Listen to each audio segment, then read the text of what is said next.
Welcome to Shorthand Dictation Practice. Today's dictation, Shorthand Transcriptions, by Sir Kailash Chandra. Transcription number 22 at 100 words per minute. Get your pen and notebook ready. We will start the transcription in 5 seconds. 5, 4, 3, 2, 1. Start. Transcription number 22. Coming to the internal affairs of the country, Madam Deputy Chairman. The policies of the Government of India for the last 15 years have been so manipulated that the rich people are becoming richer and the poorer sections of the people are becoming still poorer. The committee that has been appointed to investigate into the question of the distribution of income has not yet given its verdict. But it is common knowledge that the people who are in the higher-ups have become more rich and the people in the lower rung have become poorer. The prices of essential commodities that the peasants and the workers use have gone up so high that they are not within the reach of the mass of the people of the country. Government have not taken adequate steps to bring down the prices and to stabilize the prices, as was recommended by the Food Grains Committee. We are now in the third plan. While the plans are progressing, the number of the unemployed in the country is increasing. This is a very anomalous position. It is the government alone that can explain why, in spite of the plans, the unemployment problem is becoming more and more acute. As was rightly pointed out yesterday by some speakers, our agriculture has not been paid due attention that should have been paid to in a country where 80% of the people live on land. Some 3 or 4 years back, when Mr. Ajit Prasad Jain was the Food and Agriculture Minister, he was made to resign under shady circumstances as one who had proved not capable of solving the food problem in the country. A suggestion was thrown that the portfolio of agriculture should be handled by an important member of the cabinet, and particularly in the states, by the chief ministers of the states. But nothing of the sort has happened.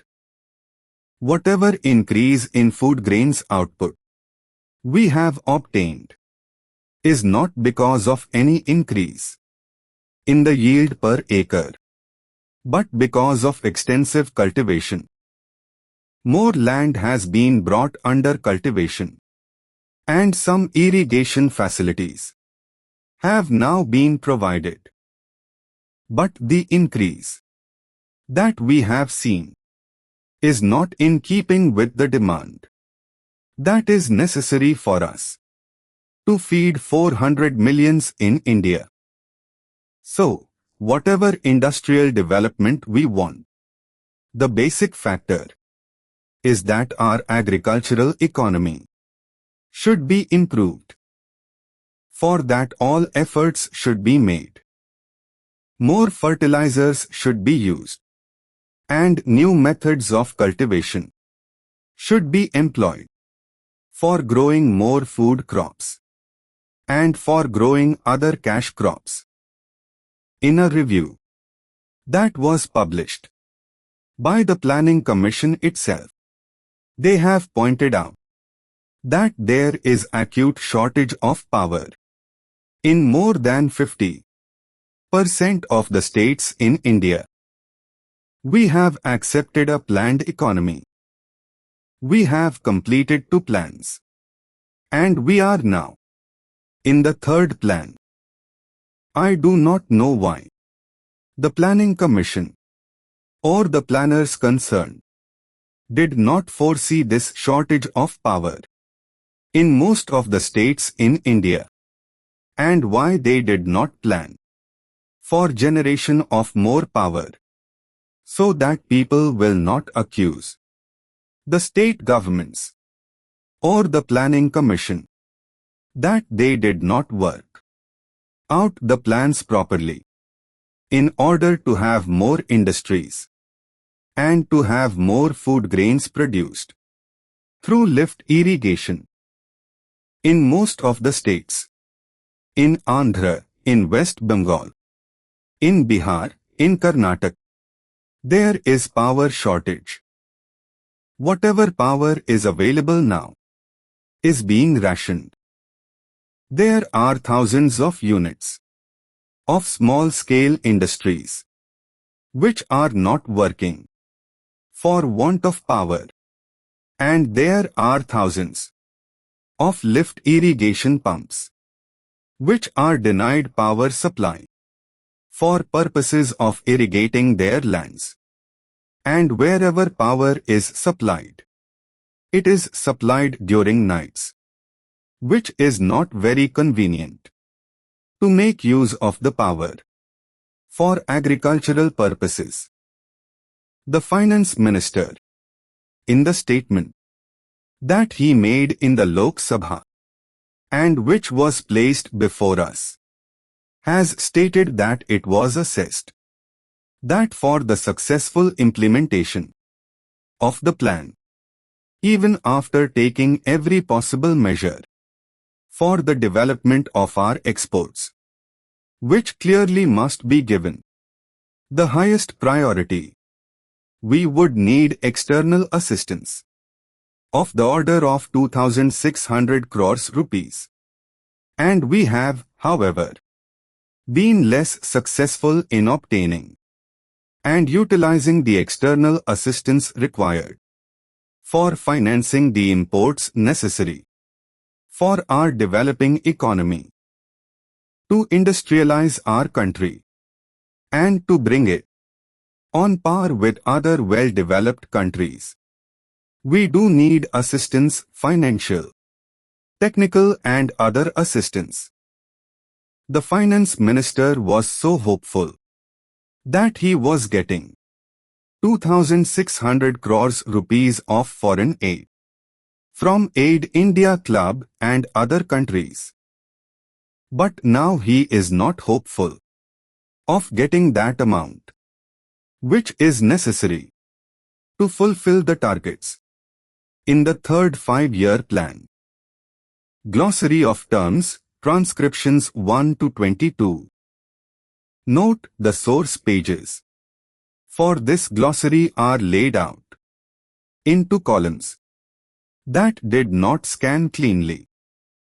The entries below are the ones that could be read with confidence. A small number of ambiguous fragments have been left out rather than guessed at. Entries are grouped by the transcription number they were originally keyed to, manipulated, arranged cleverly so as to benefit one group and harm another. Verdict: decision. Stabilize, strengthen, keep steady. Anomalous, abnormal. Portfolio: the charge or department of a minister. Output: yield, production. In keeping with idiom. In accordance with. Foresee, predict, see before it happens. Lift irrigation, irrigation water drawn from wells or tanks by pump. Of the order of. To the extent of, approximately. Foolish fervor for shorthand exam. Recruitment of stenographers in the departments and ministries of the government of India is done through competitive exams. These exams are divided into two broad disciplines: 1. written test in English, and general knowledge, and 2. Shorthand. The written test is composed of multiple choice questions. There are 100 or 200 questions. Each question is coupled with 4 answers A, B, C, D. One of these 4 answers is correct. Because of introduction of computerization in our country, this system of testing the knowledge of English and general knowledge of the candidates has been introduced.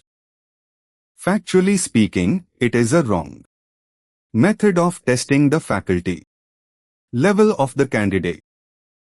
Generally, a candidate securing 40% marks is declared successful. Sometimes this minimum limit of 40% is lowered to 35 or even 30%. In the case of candidates belonging to scheduled castes, tribes and OBCs, this minimum limit is lowered to 25% or even 20%. He appears in the written test and selects one of the 4 alphabets A, B, C, D as his fortune star. Let us take the alphabet C. It is very likely that he would pass the test, because sometimes 40% of the answers are related to the alphabet C on the computer. Thus many candidates become successful by sheer chance. Moreover, even an idiot can answer a minimum of 10% of questions correctly. But what about the basic subject shorthand? It has been observed that the students think that after they clear the written test, shorthand speed of 120 WPM, and that too very accurate, below 1% mistake can be attained within a very short span of 1 month or so by attending 2 or 3 classes. Such students are under the impact of delusion. They suffer from mirage. In the words of Sir Isaac Pitman, our great guru, Rome was not built in a day. Firstly, shorthand speed takes its own time and requires continuously strenuous effort. After finishing theory, it takes minimum 1 year to develop 80 WPM speed, and from 80 words to 100 WPM, again 1 year is required. From 100 WPM to 120 WPM, it takes further 1 year. Thus, a minimum of 3 years perseverance with burning desire makes an efficient stenographer. This too is possible when the shorthand teacher is possessing par excellence and the requisite acumen to teach speed writing eminently. Those students who think that shorthand speed of 120 WPM can be acquired within 1 or 2 months by attending double or treble classes, their fate awaits failure, a sure failure. My suggestion is, first deserve, then desire. Shorthand exams are always held twice or thrice a year. By writing at a speed which is beyond the reach of a writer is poisonous. Suppose a student who can transcribe accurately at 80 W.P.M and tries his hand at a speed of 110 or 120 WPM. Near the exam is a self-killer. He spoils his outlines, wastes his money and, most importantly, his youthful span, which is up to 25 years, on a crucial date fixed by the Staff Selection Commission. Money can be earned. More time can be found. Youthful age can never be rolled back. So, go step by step in making speed. Don't write at a higher speed with a differential of more than 10 words of your stabilized hand, and continue your class for at least 2 years regularly, not intermittently, not 1 or 2 months before the shorthand test. Always get your training in speed writing under a teacher who is eminent not only in shorthand but also in English. For finding such a possessive teacher, you may have to travel a long distance between your place and the classroom. You may have to sacrifice your comfort of time. Remember, a patient has to do all this to be treated by an expert doctor. Sir Kailash Chandra. This completes today's dictation. Practice well and see you in the next session.